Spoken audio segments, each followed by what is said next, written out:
a few minutes.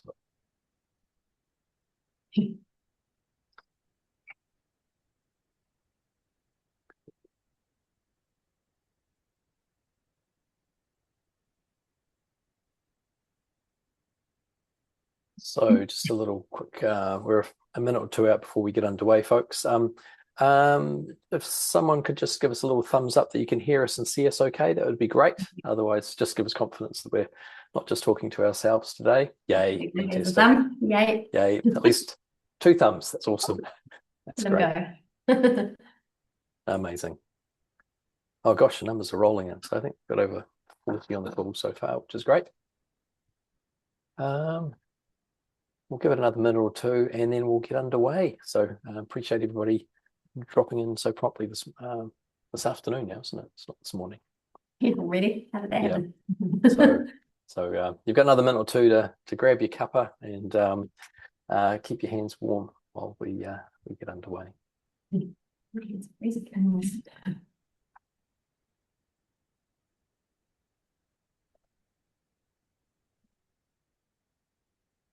So people are dialing in, which is great.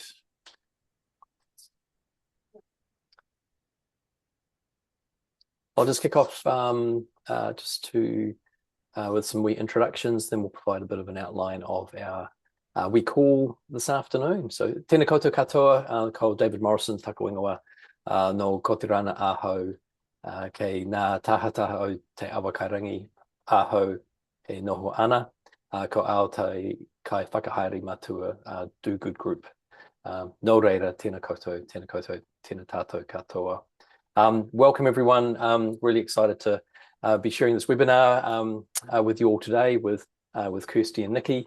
I'm David from Do Good Group, based here in Lower Hutt on the shores of the Hutt River, and really excited to be sharing our salary survey results with you today. In terms of actually I'll hand over to Nikki and Kirsty to do a little intro, and then we'll do a little bit of housekeeping and then jump into the meat and potatoes of the session today. Thanks, David. Kia ora, everyone. I'm Nikki Walshaw. I'm one of the co-owners and directors of McLaren Recruitment. As the name suggests, we largely work in the recruitment space at all levels, from entry level to chief executive appointment, and do a lot of our work in the for-purpose sector. This is Kirsty McLaren. Kia ora.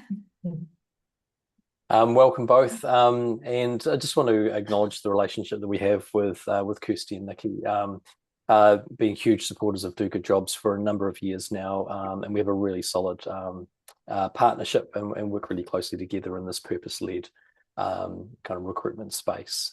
So the topic today is dear to our hearts, in a space that we're wanting to kind of build on over time. We do have a Q&A feature on the call today. So if you've got any questions throughout the call, feel free to pop those in. We're going to keep this pretty punchy through today, and then take a kind of Q&A session at the end to work our way through those. So thanks for all of your questions in anticipation of those. Just also want to acknowledge this is the first of what we hope will be many salary surveys. Our perspective is that smaller for-purpose organisations really have access to kind of reliable salary benchmarking. And so what we want to do is start creating a data set that can span not just specifically charities or social enterprises, but that kind of whole for-purpose sector. So it's a slightly different lens or subgrouping of the recruitment space. We also want to start looking beyond just financial information on and salaries, and look at kind of emerging changes in pay, benefits, and start looking at how do we as a sector really build an environment that can attract and retain, quality talent in this space.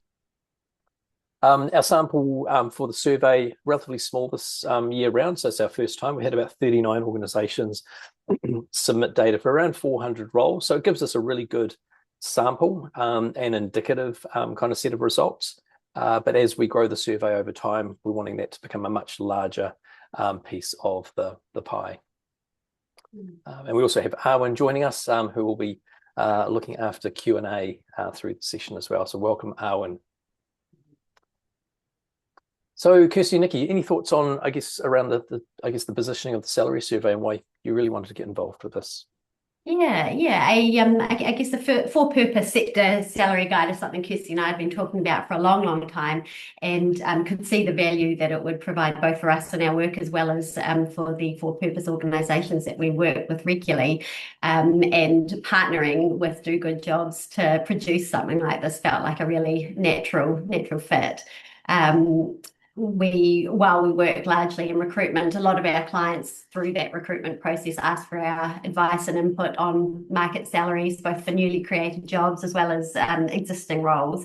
And we also do quite a bit in the job sizing space. And so having a dedicated resource that's really targeted to the for-purpose sector felt like a really good idea, something that would be really useful and a real value add for our clients. So it made complete sense for us as well. Awesome.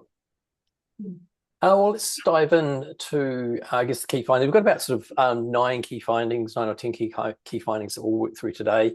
We're really just going to touch on each of these for a few minutes each, and then really keen to kind of get some feedback from our audience around what they've seen in the report, what they'd like to see in future reports as well. So, I guess first key finding is that the more diverse the funding sources for an organisation, the higher pay that's possible, and it comes across as being quite logical, but it's good to be able to see that in the data. So what we've kind of seen is that organisations earning most of their income through trading pay a much higher median versus those that are relying predominantly on grants. And as I said, that's feels like a really logical story, but wasn't an insight that we actually consciously thought about until it popped through into the survey. So trading dominant charities, though, actually were paying a lot higher than we thought, or than we realised. So the concept that all charities perhaps pay less than normal traditional for-profit organisations actually was kind of challenged, in that there are charities out there that also have a trading function as well. So charities that have a trading function have a much greater capability and resources to be able to pay well for their staff compared to their sort of just purely grant dependent ones. To the tune of about a 22% gap, which is actually quite significant, I thought. So I guess one of the thinkings there is that if you're an organisation or a charity that's wholly reliant on grant funding, then trying to find other ways of bringing income into your organisation is logically going to give you greater resources to pay more and attract different type of talent into your organisation. Is that something you see, Kirsty and Nikki, in the charities and so forth that you work with? Yeah, it largely is. Although again, we were surprised that the pay differential was not as marked as we had perhaps thought. So it was interesting. Yeah, I certainly had, anticipated that charities across the board paid less than the private sector, and it's obviously definitely not the case. And we'll have some other insights further down when we start talking about voluntary capabilities and whether that has an impact as well. Although the sample is quite small, we also did see some variances in subsectors. So some of the really specialist areas around human rights, international development, often have pay medians, over 100K. And again, that's potentially more funding related, because these organisations potentially can engage offshore into different markets. Whereas healthcare, disability, aged care, all sitting on a much lower average base.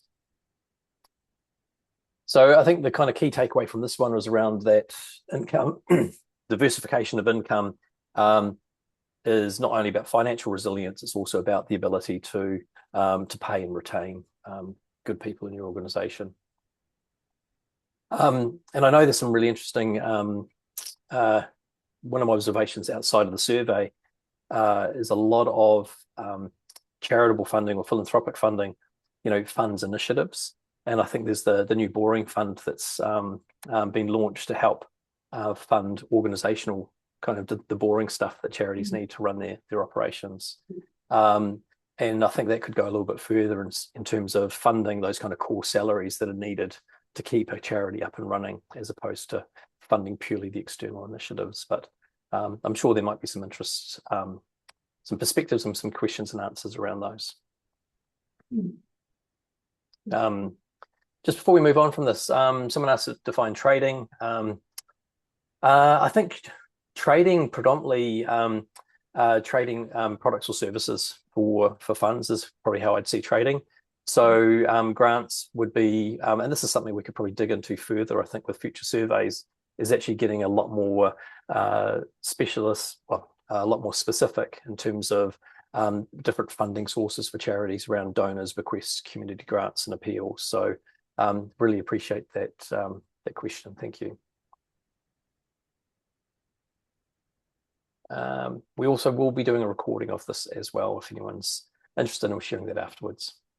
So let's move on to the next one. So pay being comparable at a junior level, but the gap widening with seniority. And just again, some fairly logical results here, but again, the gap widening significantly as roles get more senior. So at entry and junior levels, we saw pay being near identical across all organisation types, about a 3 to 8% variance. So in charities, about 73,400 versus not-for-profits, about 76,000 as a kind of median. But the divergence as the roles become more senior actually gets wider and wider, which again kind of surprised me. It wasn't a kind of a linear kind of percentage-based variance. It was significant. So there's manager roles, the gap between charities and not-for-profits actually about 54%, which kind of surprised me. So charities were at that 120k versus not-for-profits at a 200. Again, this could be skewed by the small sample data that we had, but there might be some truth in that. Kirsty, Nikki, do you have any kind of insights from what you've been seeing in the market?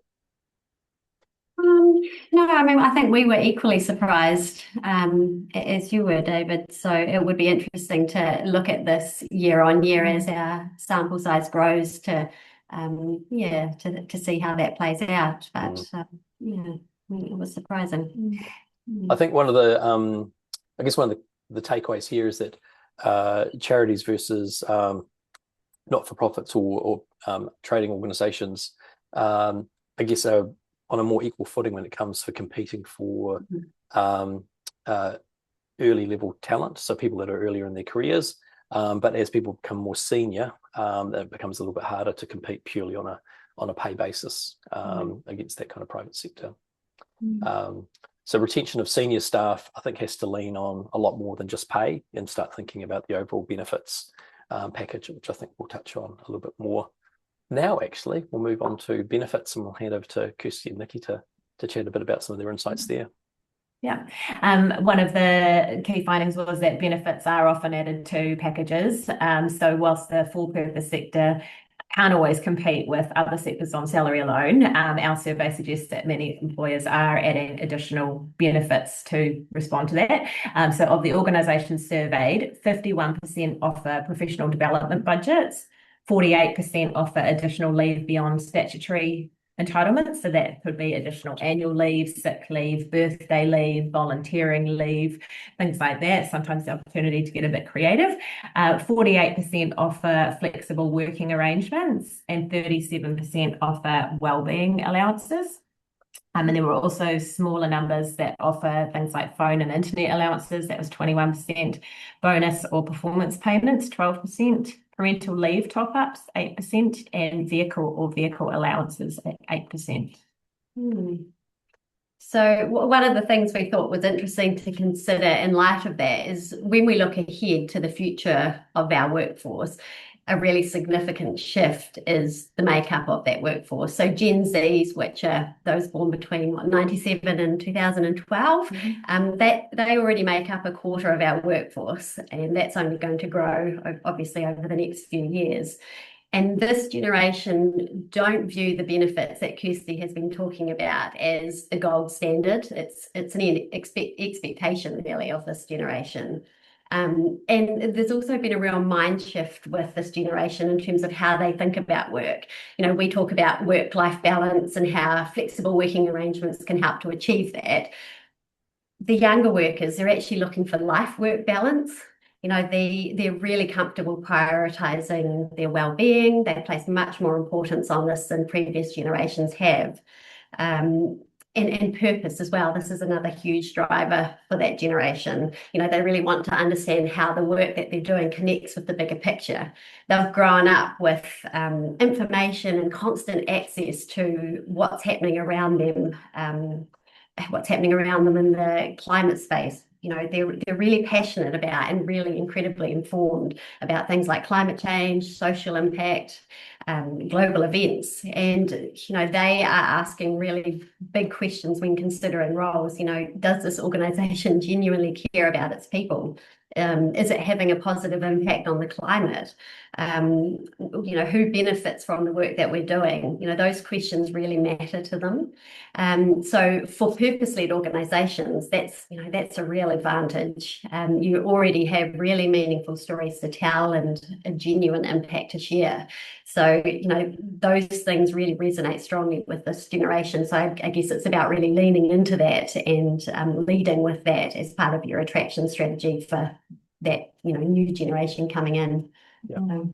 And to talk to that in your recruitment advertising as well, tell those stories, because storytelling is something that, you know, as Nikki says, that this generation coming through have had constant access to stories. So it really appeals to them, and also being really explicit about the benefits that you offer in your advertising, because they will hone in on that. It's interesting. I think I know from my time at Thank You Payroll, we put a lot of work into having a really comprehensive benefits package, and actually was a key attractor and also a retainer of staff, which I found quite interesting. But do you find that there are people that are actually electing not to take on roles if that story isn't well communicated? Yeah, if they don't, we are. Yeah, they just such different things are important to them than the previous couple of generations. It's we are seeing that. So just as a little segue, so if you're wanting to, you know, advertise for a role that can span generations, so somebody from any generation is well suited to it, how do you actually position a role that can attract to a Gen Z or to someone that's got a bit more grey hair like myself? Really good question. Yeah. I mean, I think you have to be really clear about your target audience and think about exactly what skills, experience, amount of experience you're looking for, and who the best fit for this particular role is, you know, and that will depend on the seniority of the position, probably, and, you know, the amount of previous experience you want this person to have, and then really talking to what's important to that audience. So it's, you know, being really clear about who your audience is for the job, and then talking to that and what resonates with them. Yeah, so, you know, that approach won't necessarily be appropriate for all roles, because you're not necessarily targeting Gen Z for your chief executive appointment yet. Give it time. But so I think horses for courses, really. That's really cool. So I guess the key takeaway here is make your benefits really explicit and visible, and really tell that story quite strongly, alongside, I guess, whatever kind of salaries or pay that you're looking to offer. Cool. Let's move on to hybrid working. So it's probably something you've had a lot of experience with in, you know, dealing with your employers in the recruitment space, and also job seekers as well. How does that kind of relate to what we've sort of found in the data here? Our findings found that hybrid working has become the dominant model across the sector, with 61% of organisations offering some form of hybrid arrangement, and that certainly does reflect what we're seeing. We're having conversations with employers and candidates every day about this topic.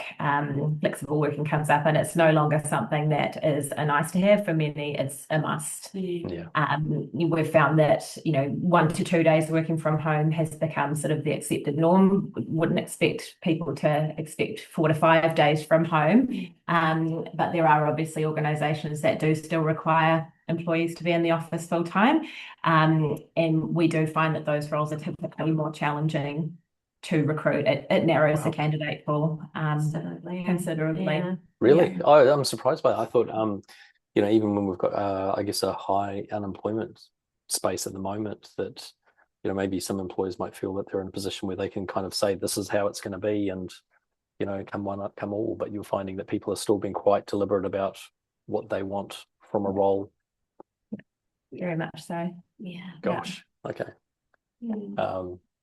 And you see any kind of generational differences in that kind of hybrid working space?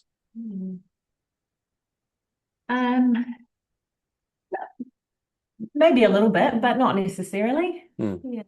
I think the vast majority of younger generation applicants have that expectation of flexibility. There might be more of a degree of flexibility on the candidate's part with an older applicant pool. There are, that might be more negotiable for them, and there are other levers that might attract somebody or get them over the line for the right role if there isn't that flexibility. But yeah, I think largely the younger generation is very much expecting it. Yeah. We've got a couple of questions we might capture just here because it's kind of pertinent. So one here from Eamon, what's the overall sentiment of moving to compressed working hours and non-standard working arrangements, like 9-day fortnights, I guess as part of that hybrid or alternate ways of working? Yeah, we I don't think there's been a uniformed response to that yet, but probably lots of employers that are talking about it and open to it, but I haven't seen it become any form of norm. No, but I think employers are, because even though we're working in an environment where there are lots of people looking for work, finding really good talent is still hard. We're getting hundreds of applications for jobs, but it's very easy to whittle that down to a top 2 or 3 that might be really well suited for the role. So getting somebody on board that's really good is still really difficult. And employers are aware of that and are being flexible to negotiate with the right person, as long as there's a good alignment on skills and experience with the person and a good fit. So, yeah. There's another question here from Nick, and sort of asking, were we meaning hybrid roles in terms of location or flexible working in terms of home office, and what hours of the day people seek to work? And I guess hybrid, in our terminology, we're predominantly thinking about office versus home or office versus another location. Are you seeing hybrid in terms of hours also being something that pops up in the day-to-day conversations with employers? In terms of considering lesser hours? When you're talking about hybrid, do you tend to think about it purely about locations or also about hours? Largely location. And in fact, that's normally how we would talk about that. Yeah. Some of the questions that are actually popping up here, I think, will give us some great insights as to how we further refine and structure future surveys so that we can get a lot more granular and answer some of these questions in the future. So I appreciate your answers on questions on these. Amazing, thank you. What's time? We're trucking along. So KiwiSaver. So KiwiSaver contributions, really interesting, pretty much set at the minimum. So no major surprises from my perspective. Although I think I was talking to someone yesterday and they're seeing younger people actually doing much higher KiwiSaver contributions voluntarily outside of packages, which is outside of the survey, but was just an anecdotal data point I picked up yesterday. But the majority of employers from our survey results basically pay the minimum KiwiSaver, and only a very small amount go above that in terms of employer contributions. We did the survey just before it moved to 3.5%, so our survey was around that 3% minimum, but obviously that's about to grow. I think an above minimum employer contribution is something that could be quite visible and definitely part of a benefits package. So if you're really values aligned about helping sort of grow the person and grow their resilience into the future, then I think KiwiSaver is a thing that we can explore. However, it is something that has a really clear financial impact for a business. And so if you're finance constrained, so an organization that's more predominantly, say, grants funded versus trading funded or a mix. So if you have less financial resilience, then I guess being able to contribute in that KiwiSaver space becomes a little bit tougher. What are you seeing in terms of the employers that you work with, Kirsty and Nikki, around KiwiSaver? I would say nearly all. It would be a real exception to the rule for any of our clients to contribute above minimum employer contribution for KiwiSaver. It's pretty rare. Do you see kind of matched increased contributions? Anything that kind of encourages people to increase their own with an employer match? I haven't. No, I think that's a great idea. But no, I've not seen that. Have you in any of your roles? Not really. No. It's something we did at Thank You Payrolls. We were offering, we would match up to 6%.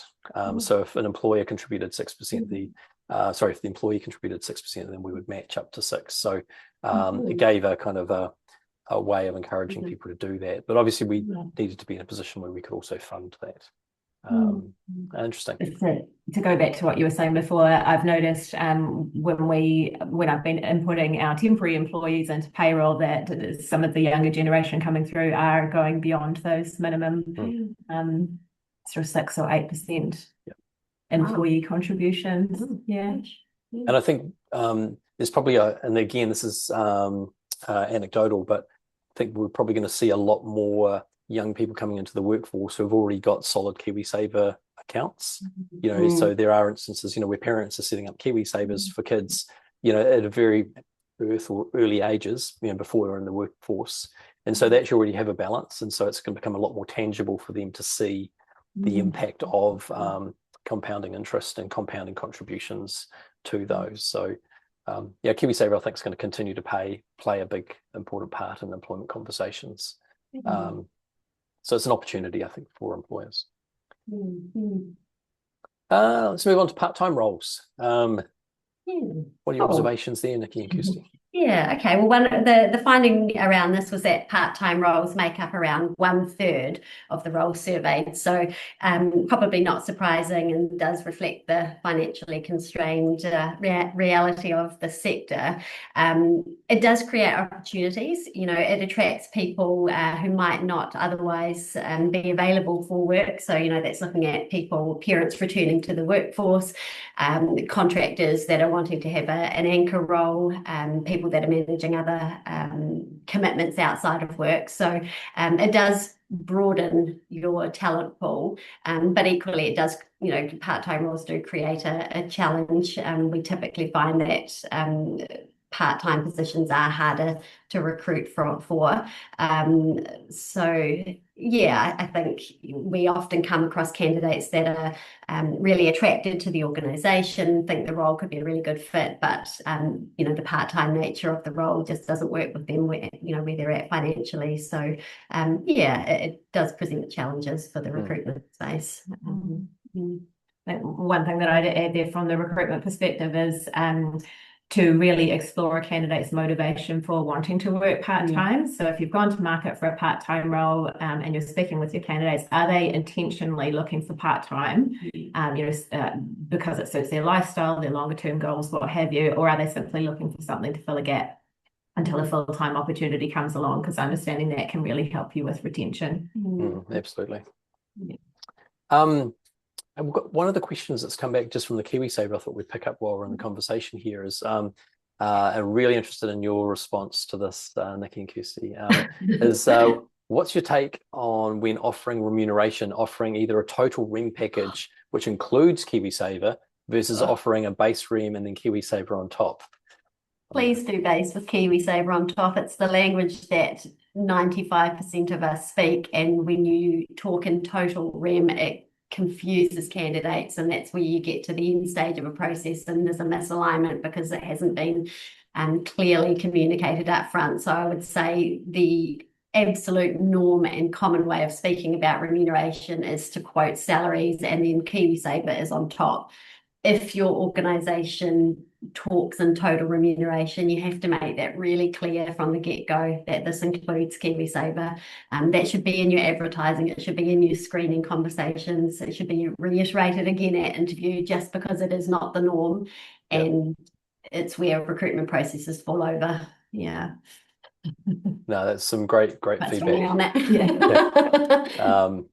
No, I think it's and I've certainly seen some examples with family members and people I've talked to where they've been caught out with a total REM package, thinking they were getting KiwiSaver on top, and get through to the finally reading their contract and going, this is not what I expected. So it can create a real dissonance at an early stage in the employment relationship. And I actually think that can be quite damaging as well, because if you're not being explicit and clear, then it highlights a communication challenge as well. So great question. Thank you so much. Yeah. Cool. Let's look on to around 2/3 of organizations rely on volunteers. I think one of the things with the salary survey, we mulled on this before we actually launched the survey, is do we actually do a whole big question area around the volunteers space? And so for this survey, we just introduced a couple of questions around, does your organization also have volunteers? But I think in a future survey, probably like to go a little bit further, because I have a hypothesis that the more complex the volunteer environment is that's being managed by an organization, then that potentially has an impact on the remuneration or the salaries of the paid staff in that organization. So what we've seen is from the survey results, about 2/3 of respondents rely on volunteers to get the work done. Some with well over sort of 80 to 100 volunteers, and I know there are charities with many, many more in their kind of volunteer communities. It kind of highlights or underlines that space of doing more for less culture. There's a lot of organizations that just in order to achieve their mission, need the work of volunteers, to achieve things, and ensure that every amount of, or every dollar coming into the organization is going towards their core mission. And it's wonderful that we have such a, large volunteering community. But I think heavy volunteer dependence does carry some real risks around organizational continuity, capability building, and kind of safeguarding people and also the work of the organization as well. My wife works at volunteers at a food bank, in the finance role. The organization has a few paid roles, but every dollar is going towards putting food into people that they can then give away. And so volunteer, I think, plays a huge part of an organization's ability to actually execute its function. But I think there's more that we can do to understand what that relationship of volunteers has with, employment complexity. But do you have any thoughts or interests around that, Nikki or Kirsty?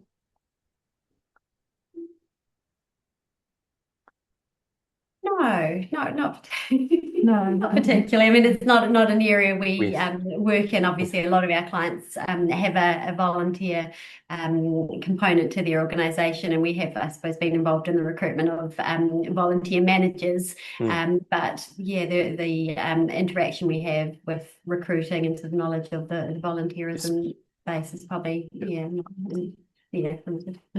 I think it'd be really interesting to hear from, I guess, the audience, whether you're listening live or looking at this a bit later, is kind of feedback to us and say, hey, would there be some value in us actually doing some further expansion of the salary survey into the volunteer space, even though it's not specifically, volunteers typically aren't paid in the same way, but is there a way in which we can understand the correlation of volunteer workforces and their impact, or the relationship with the paid workforce within a charity or a not-for-profit or a purpose-led organisation? So welcome feedback on that from folks in the audience. So it's back to you two wonderful folks. So looking around kind of hiring and pay growth slowing. So there's sort of some insights that came from the survey around that space. Yeah, the final two findings, they somewhat tell a similar story. So group them together. So around a quarter of organisations plan to grow their headcount over the next 12 months, and fewer organisations are planning to raise pay in the coming year than did so in the previous year. So overall, employers, they're taking a pretty cautious approach to the next 12 months. And, that's not particularly surprising when you consider the current economic environment. Organisations are dealing with funding uncertainty, rising costs, and increasing pressure to do more with less. And I think sort of particularly interesting was that this cautious approach, it's not limited to organisations that rely heavily on grants. Even those with more diverse funding sources are becoming more conservative about salary growth. So that suggests that pressure is being felt right across the sector. So one point that I thought I'd like to leave people with is around the benchmarking, which you've touched on, David. One of the things that our survey found is that many organisations don't have a formal approach to setting pay. So without regularly benchmarking salaries, it's very easy to drift below market without even necessarily realising it. And that's one of the reasons that we really wanted to undertake this survey, to give organisations another tool that they can use when they are reviewing their remuneration and making decisions. Yeah, no, great points. And I think on that benchmarking space, there's probably a lot more we can do around gender pay gaps as well. We didn't actually question specifically into that space, and I think for future surveys, really keen to kind of start benchmarking in those areas, again, across roles, sectors, seniority. I think there's lots of ways in which we can slice and dice that. Understanding that kind of pay growth, in all of those areas, I think is going to be quite important. But that formal pay setting process, again, I remember from my time at Thank You Payroll, we came in and there'd been no kind of formal pay setting for many years. And what we discovered is a lot of our junior roles were paid well below market rates. And so we elected to make a choice to pay in the median of the bands. So we actually took several different salary surveys, combined them together, and then came up with a kind of a combined median. And then as an organisation, we committed to paying close to that median, but then supplementing it with benefits. And so we could have a very clear conversation with potential employees and existing employees to know where that we were never probably going to be in a position to pay at the top of a band, because we weren't in the space where we could do so, but we could do a decent pay plus a really solid benefits package. Actually made it a really attractive combination. So I think that benchmarking is super helpful to just know exactly where you're paying compared to others. So I'd love to, dig into that into future surveys as our data set becomes bigger and more robust. We can provide some more information in there. So I'm just reading a question here from Roger. Great to open the discussion on the sector workforce, and would love to extend the conversation. A lot of the other sector issues this is often forgotten. Cool. Now, welcome any follow-ups, folks, if you're wanting to connect more. One of the things I would love to get some feedback on, either here or direct through to us at Do Good Jobs, or even direct to McLaren, is to share with us what you'd like to see in a future survey. I think some of the challenges we had, first of all, we need to create a bigger sample size so that we can actually report on more. There's been a few questions that have popped up about, where are these roles because they're important to the sector and they were missing. We actually had to exclude some roles from the results because they were too many, the sample sizes were too small. So if we had sort of less than 5 responses against a particular area, as we sort of narrowed down on different data sets, we actually had to exclude some particular results to kind of keep the insights relatively robust. But as the sample sizes get bigger, we can become a lot more granular for future surveys. So if this is something you feel is great for our sector, then we'd encourage you to participate in future surveys, because I think that'll just help us better represent what's happening in the industry at a much more granular level as well. Yeah, if you're an organisation that values the survey results but didn't participate this time round, if there was any feedback as to barriers to that would also be really helpful to know, because we want to make this as easy to participate as possible, so we can get that sample size significantly up. So yeah, if we can make it easier for you, let us know. Yeah, absolutely. And also, I'm particularly interested in the frequency. Doing this as an annual survey, is that something that actually is useful to the community, or do you need something that's more frequent and as well as more granular? And again, we would love feedback from you on that. We'll probably pop an email out to all the participants with a few questions and following this webinar, and yeah, give you an opportunity to kind of feedback on areas that we can improve on, because acknowledging this is our first crack at doing this, love where we got to with the results, but also we know there's so much more that we could do and derive, more insights from if we can get a larger set. Let's just in terms of summing up our kind of conversations today. So I guess some of the key things that have popped up, I guess the for-purpose pay isn't as far behind the public and private sectors as maybe initially thought. But again, it's probably more that the sector's surviving, not always thriving, was probably a key takeaway that we had from this. And acknowledging there is real funding pressure, particularly in charities, especially ones that are solely grant funded, and certainly seeing a lot of grants being reduced in size, people seeing less and less money coming to them, just due to the demand on the various funding pools out there.